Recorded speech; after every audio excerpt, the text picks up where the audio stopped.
আসসালামু আলাইকুম। Mobile banking এর মাধ্যমে এক জায়গা থেকে অন্য জায়গায় টাকা পাঠানো কিন্তু অনেকটা জনপ্রিয়তা এসেছে। আপনি এক জায়গা থেকে অন্য জায়গায় ১ সেকেন্ডের মধ্যেই টাকা পাঠাতে পারবেন। এক্ষেত্রে খরচ হবে প্রতি হাজারে মাত্র ৫ টাকা। আর এই ক্ষেত্রে আপনি যদি ৫০,০০০ টাকা পাঠাতে চান তাহলে কিন্তু আপনার খরচ হবে ২৫০ টাকা। তবে শুনে এখানে অবাক হওয়ার কিছুই নেই। যেখানে বর্তমান সময়ে বিকাশের মাধ্যমে টাকা পাঠাতে গেলে প্রতি হাজারে খরচ হয় ১৮ টাকা ৫০ পয়সা করে। আর যদি আপনি নগদের মাধ্যমে টাকা পাঠাতে চান তো সেক্ষেত্রে আপনার প্রতি হাজারে খরচ হয় ১২ টাকা করে। রকেটের কিন্তু একই রকম চার্জ প্রযোজ্য রয়েছে। সেক্ষেত্রে সরকারের যে নিজস্ব মোবাইল মানি রয়েছে যার মাধ্যমে এক জায়গা থেকে অন্য জায়গায় টাকা স্থানান্তর করতে পারবেন ১ সেকেন্ডের মধ্যেই, এবং যাকে আপনি টাকা পাঠাবেন সেও কিন্তু ১ সেকেন্ডের মধ্যেই টাকা উত্তোলন করতে পারবে। বিস্তারিত প্রসেস কিন্তু আমি এই ভিডিওতে দেখাবো। তো কিভাবে আপনারা এই সার্ভিসটি ব্যবহার করবেন এবং কোন ক্ষেত্রে কত টাকা খরচ হবে আজকের এই ভিডিওতে আপনাদের কাছে তুলে ধরবো। তবে মূল ভিডিওতে যাওয়ার আগে ছোট্ট একটা রিকোয়েস্ট থাকবে, আমাদের এই ভিডিওতে একটা লাইক দিয়ে আমাদের সম্পূর্ণ ভিডিওটি কন্টিনিউ করার জন্য। তো চলুন এখন মূল ভিডিওটি শুরু করা যাক।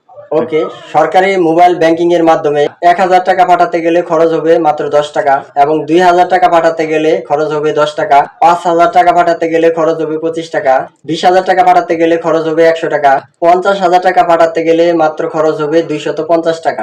ইতিমধ্যে দেশে ২৭০০-এরও বেশি পোস্ট অফিসে কিন্তু এই সেবাটি চালু রয়েছে। একদম শহর অঞ্চল থেকে শুরু করে গ্রাম অঞ্চলেও এই পোস্ট অফিসের সেবাটি কিন্তু পেয়ে যাবেন। তবে এই ক্ষেত্রে এই সার্ভিসটি নেওয়ার জন্য আপনাকে নিকটবর্তী আপনার যে পোস্ট অফিসটি রয়েছে আপনার সেক্ষেত্রে আপনার নিকটস্থ পোস্ট অফিসে গিয়ে আপনার বলতে হবে মোবাইল মানি অর্ডার বা ইলেকট্রনিক্স মানি অর্ডার বা সার্ভিসের মাধ্যমে আপনি কাউকে টাকা পাঠাবেন।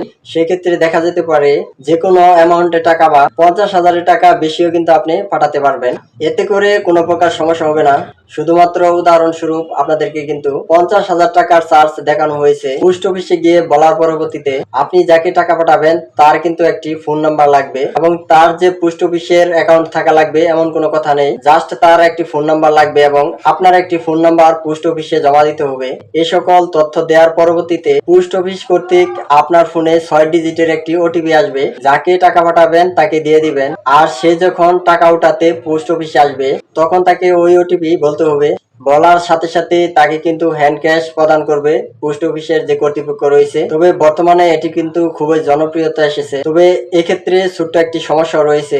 তবে সমস্যাটি হচ্ছে আপনি ছুটির দিনে টাকা পাঠানো বা উত্তোলন করতে পারবেন না। অন্যান্য যে কোনো দিন, অর্থাৎ ছুটির দিন ব্যতীত যে কোনো দিন সকাল ১০টা থেকে বিকেল ৫টা পর্যন্ত আপনি এই সার্ভিসটি নিতে পারবেন। তবে এই সময়ের বাইরে কিন্তু আপনি এই সেবাটি নিতে পারবেন না। আরো একটি কথা হলো, এই লেনদেনটি করতে গেলে আপনাকে কিন্তু পোস্ট অফিসের একটি ফর্ম ফিল আপ করতে হবে, যেখানে ফোন নাম্বার, এনআইডি নাম্বার সহ নাম ঠিকানা দিয়ে দিতে হয়, যা আপনার নিরাপদ লেনদেনের জন্য খুবই প্রয়োজনীয়।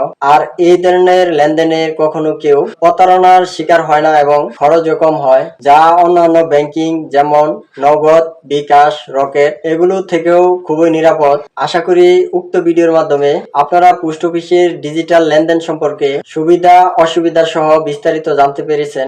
তো এটাই ছিল আমাদের আজকের ভিডিওটি যদি আপনাদের কাছে ভালো লেগে থাকে ভিডিওতে একটা লাইক দিয়ে আমাদের সাথে থাকবেন।